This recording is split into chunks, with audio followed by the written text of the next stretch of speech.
there are not a lot of reviews or even test footage that I've seen for the Canon HF-G70. And this came out last year. This is a fairly new camera. It's what just maybe a little over a year now since these came out, or maybe a year and a half now since these were first announced and came out and were on the market. And nobody seems to be getting these camcorders anymore. Panasonic and Sony have not updated the consumer level or $1,000 mark camcorder that they stopped. I don't know if they're going to even have upgrades to their cameras, but Canon is doing that, and no one has this camera. And the people who do have this camera that I'm doing reviews or releasing test footage. So I thought I might as well just get this camera. I started early on in my filmmaking career with Canon camcorders, going all the way back to mini DV in the 2000s. And I had the Canon XL H1, the Canon HV when it went to HDV, and then I had the XL1, the Canon XL1. That was the mini DV camera that a lot of people had back in the day, all Canon.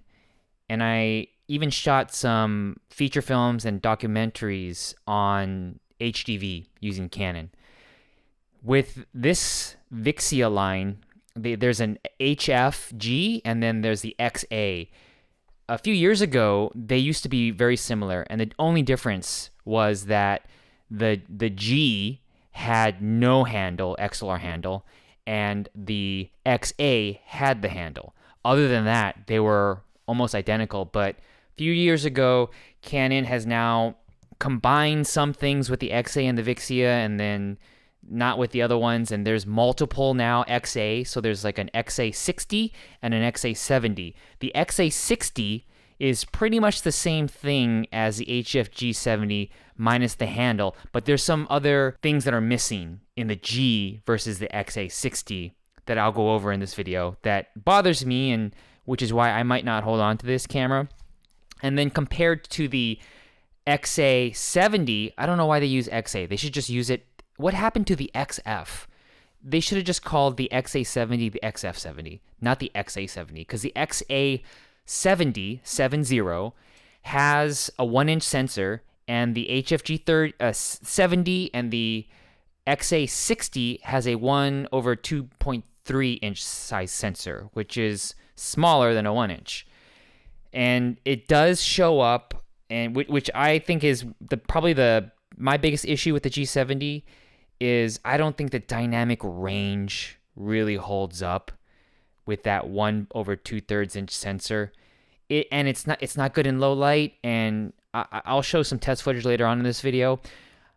When I'm outdoors, it's already hard to judge the exposure, but the dynamic range it's not working out for me with the G70, especially with these other cameras that I'm going to compare it to. It's not really fair to compare it to the HF G70, but I did shoot the R7, and the R7 I used the L24 to 105 EF, and then I had this adapter that also had, it comes with this, the drop-in filter, the variable ND. This is all Canon, so it's EF to RF, so you get a built-in ND. And I use that combo with the R7, and it's a better quality footage. But the advantages of a camcorder like this, and the reason why I'm still a fan of this form factor, is that when you're running and gunning and you're shooting events, and they're longer events, if you're I don't do weddings, but if I did weddings, conferences, sporting events, even if you're shooting family get-togethers, reunions, documentaries, especially documentaries, that's what I do. You need the versatility and a tool to be on the ready for all types of shooting scenarios. Journalists use this. Broadcast journalists, they use these kind of things. If you're out in the field as a journalist or news gathering, it's unpredictable. So you need an immediate lens selections, so you're not swapping lenses, and everything's built in. You got an ND filter, you got decent audio even though you don't have XLR.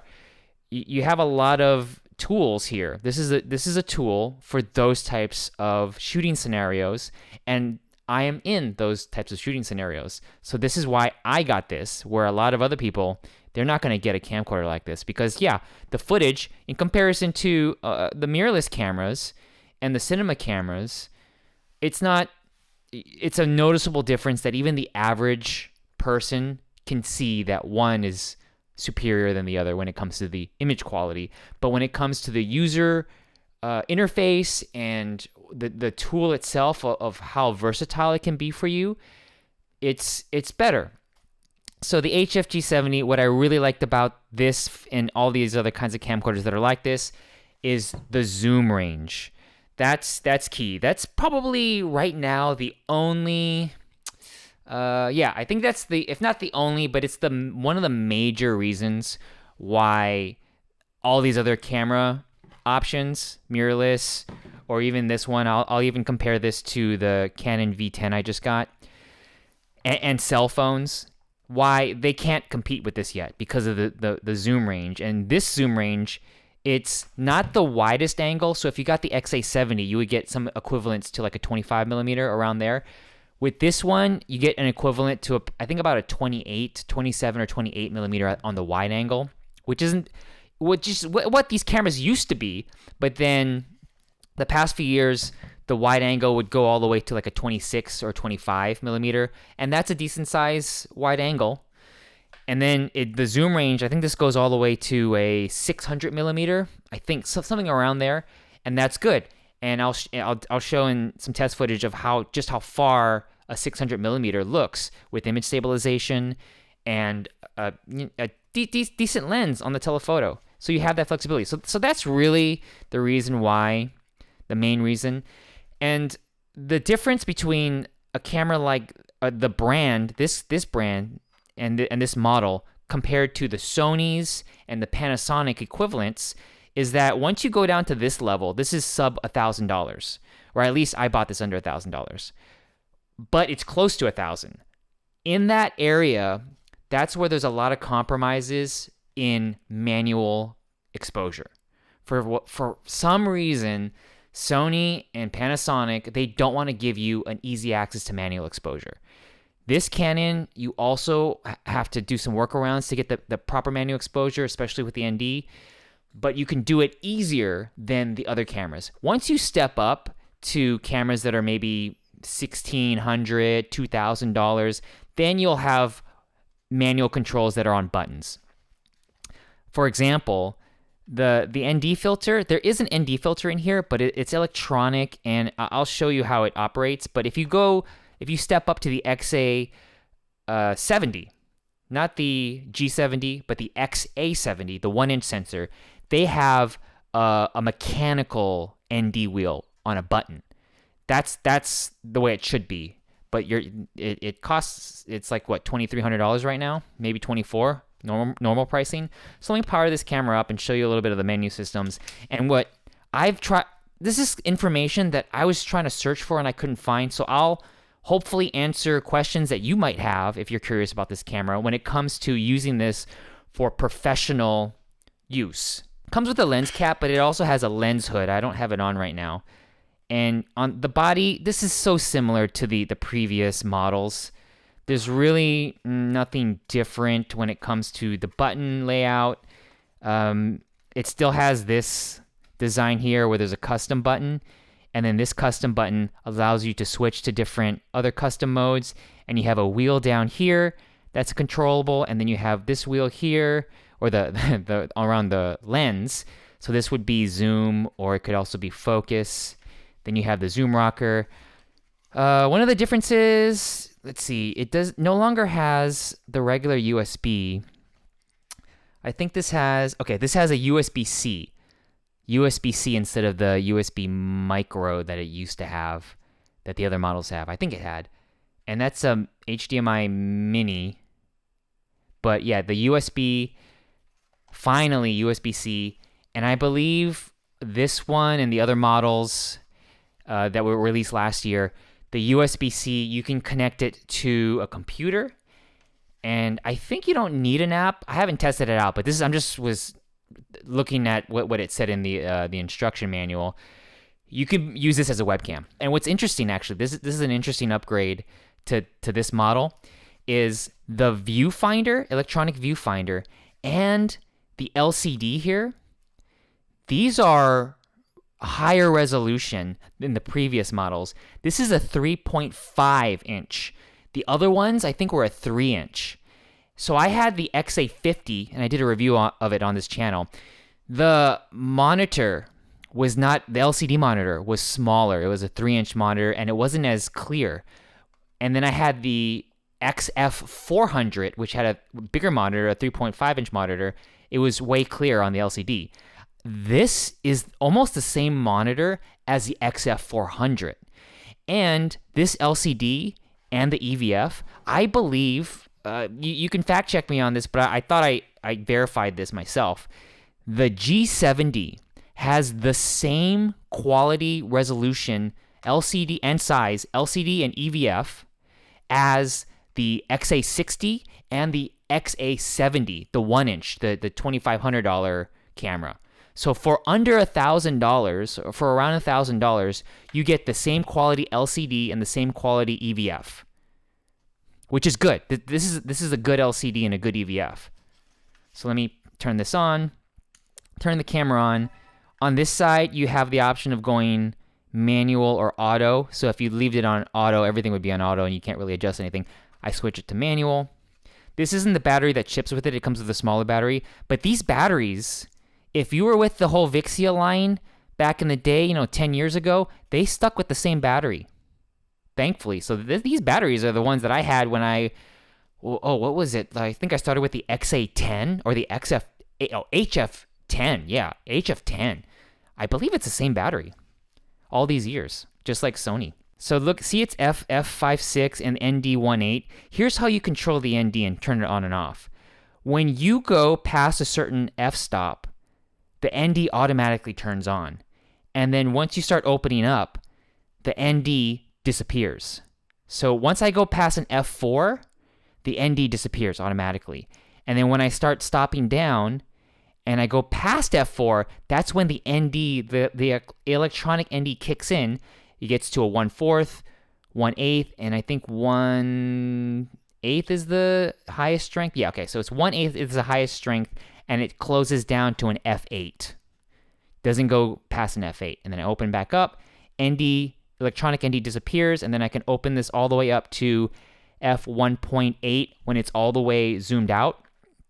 And then when it's all the way zoomed in, even to 600 millimeters, it's only an F2.8, which I like. I like that. If you looked at the 1 inch sensor version, even the XF605, when you zoom in all the way, it has a 15 times optical. This is a 20 times optical. But when you zoom in all the way, it stops down to, I think, a 4.8 or a 4.5. This one stops down, when you zoom in all the way, I'll zoom in all the way, stops down to a 2.8. 2.8 is pretty good. And then here you can see the exposure.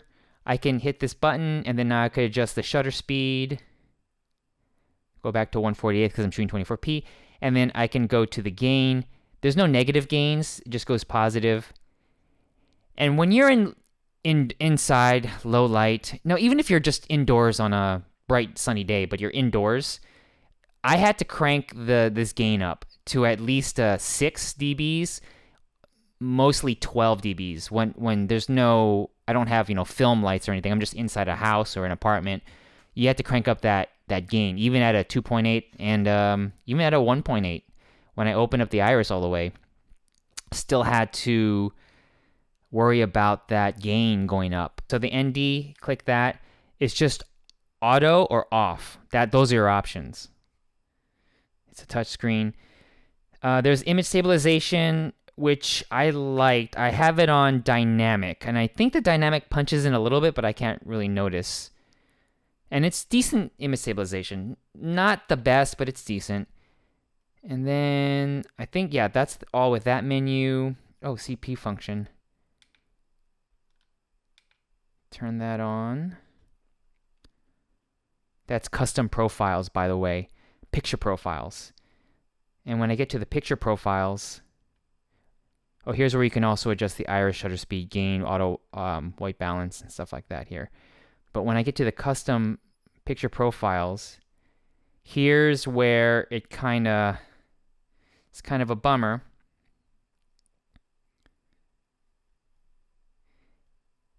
Your picture profiles, you do not get wide DR, you don't get C-Log, you don't get anything besides standard.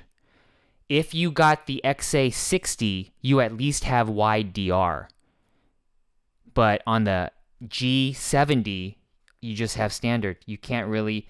It looks like you can dial in a different type of gamma curves and all that kind of stuff to get your custom picture profile. But it doesn't seem like you're able to really have a proper wide DR preset. I thought it was going to come in maybe in a firmware update, but it's just not giving you that. And they're definitely not going to give you C-Log 3, because it's an 8-bit camcorder. The XA60 doesn't give you C-Log. This doesn't give you C-Log. I think the XA70 would give you C-Log, but not this one. So you just get a standard picture profile. You can mess with the image a little bit. You can see here, you can mess with some of the settings, but that's about it. It's more than what Sony and Panasonic give you, but it's not the same as the camcorders above this. They're just handicapping. They're limiting this camcorder's abilities when they could easily open up those abilities. They're just trying to make you spend more money on the upgraded models. So that was interesting for me to find out, because I couldn't find that information anywhere. When it comes to the focus, the sensor size, there's no, with the G70 and the XA60, there's no dual pixel autofocus. It's a different kind of autofocus. It's still okay, but it's not the same quality as the dual pixel autofocus that are in the mirrorless cameras and that are in the XA70. XA70 has dual pixel, this one does not. When it comes to the resolution, you're only at MP4. You don't get any AVC HD, you don't get MOV, just MP4. And you have 150 megabits. On the XA60, I think they give you the XAVC, the Canon XAVC. It's not 10-bit, it's 8-bit, 420, but it's 160 megabits. This is 150, and you don't get any XAVC. You have to get the model above this in order to get the XAVC codec, which I think is a bummer. Then when it comes to frame rates, these are your frame rate options. You only have 2. I think if you go down to 1080, you'll get 60 frames, but when you're in 4K, you only have 23.98 or 29.7. Go to the Panasonic and you go up to the $1,600 range, and you get the X1500 or the X2000, and the CX10, which I own and I reviewed on this channel. That gives you all the manual controls, and it gives you more buttons and all that stuff. 422 10-bit doesn't give you log, which is weird, I think, but it gives you all of that. So that's a other camera system I recommend too, and I've owned them. But yeah, the Canon, the colors, when it comes to the colors, it does, I guess, it intercut well with other cameras that are like this in the past models. I tried to shoot, not with I knew the R7, it'll be a completely different look, but I was curious if the V10 is a 1-inch sensor, but it's also a very limiting camera. I was curious if I was in an interview situation, I only had these 2 cameras, and the XA70, it does look good. Like, these cameras do look good when you zoom in and get shallow depth of field that way with the zoom, with the telephoto zoom. And that's when this really can shine. So I was thinking, if I was doing an interview, a sit-down interview, a 2-camera setup, I would set this up as, this is a 19 millimeter, as my wide angle, and I would set this up as my close-up, so think of a talking head. would those intercut? Because this one, you can't change the picture profiles. I think it's just standard. This one's just standard. How does standard on standard look like? I think they're close. I noticed that this one, the V10, is better because it's a 1-inch sensor. But you could make these intercut. And I think I could use that in that scenario. But overall, after using this and seeing its quirks, I'm just not going to... I don't think I'm going to hold on to this. I might get the XA70. I might spend the $2,500 or $2,400, however much it costs now. That might be worth it because for some of my jobs, I do need a camcorder tool. That I need that for the video work, certain jobs. Not as much now, but for certain jobs, that is more important than having just a solid image quality cinematic as the R7 and the other mirrorless and cinema cameras. Battery life with this big battery, it seems to be okay. I think I got around 90 minutes. It showed 90 minutes with this battery, with the bigger ones. Maybe more. Maybe you can get a little bit more out of it. So 2 of these should last a day. And then here on this side, I think you can plug in... Oh, so it's a DC in, but the DC in, it appears it takes USB-C. That's interesting. Yeah, these are still good cameras. I'm glad Canon hasn't quit on us. They're still releasing these cameras. I just wish that Canon gives you more. Puts in. They can easily put in the features that are on the XA60 into the G70. There's really no reason besides a money grab to make you buy their other models and to separate their line of cameras. Panasonic stopped doing that. Panasonic gives you everything in a GH6, you know? And if Canon did that, they would set themselves apart, just like the Panasonic has with their camcorders, with the mid-prosumer camcorders, the X1500 and the X2000. Those are set apart from the Canon equivalent and the Sony equivalent. If they're not going to improve the image quality, fine. All right, whatever. You're not going to improve the image quality. You can't really compete with a larger sensor. That's okay. But you can at least pack in the features to maximize that smaller sensor. If they were to do that, this is my rant. I think if they were to pack the features in, then I would. That's a good compromise of the worst sensor. I could make a compromise if they were to do that. I have the exposure dialed in now. This is 1/48 shutter speed, 24p, UHD. The f-stop's at 5.2. The ND is all the way. It's a 1/8 strength, and it's on. I have it on the dynamic image stabilization. It's about the middle of the day here, so the harsh is kind of light. You don't want to film outdoors in, but I'm filming outdoors. And then I have the autofocus on, and the white balance is at its preset daylight white balance. But this on the LCD looks really green to me. And I know you can't tell that much as I'm filming green leaves, but maybe if I film something else that's not as green. Let's see, I'll film a brick wall. In my eyes, just looking at the wall, not looking at the camera, but just looking at the wall, it looks like a pink. And then when I look down at the LCD screen, it looks like there's a green cast, especially over the shadows. Maybe not the highlights, but the shadows, it looks like there's a bit of a green cast. And I'm hand holding this. I think the dynamic stabilization is pretty good, but this is zoomed out all the way. Let's see what happens when you zoom in.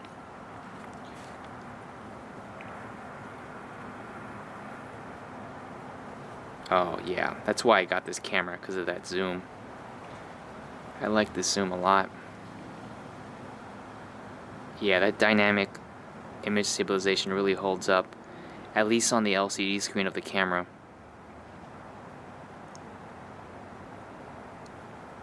Yeah, look at the detail of those bricks here. Excellent detail, I think, from the LCD anyways. Okay, here's both cameras, the V10 and the G70. They're on manual control, and I'm trying to optimize the best exposure settings for each camera, which I think I got. I have the ND filters on, enabled for each camera, and I'm just trying to see what it would be like if I intercut these cameras. They're both at their preset daylight white balance, and they're both at 24p UHD. I have the V10 on a tripod locked off, and then I'm hand holding the G70.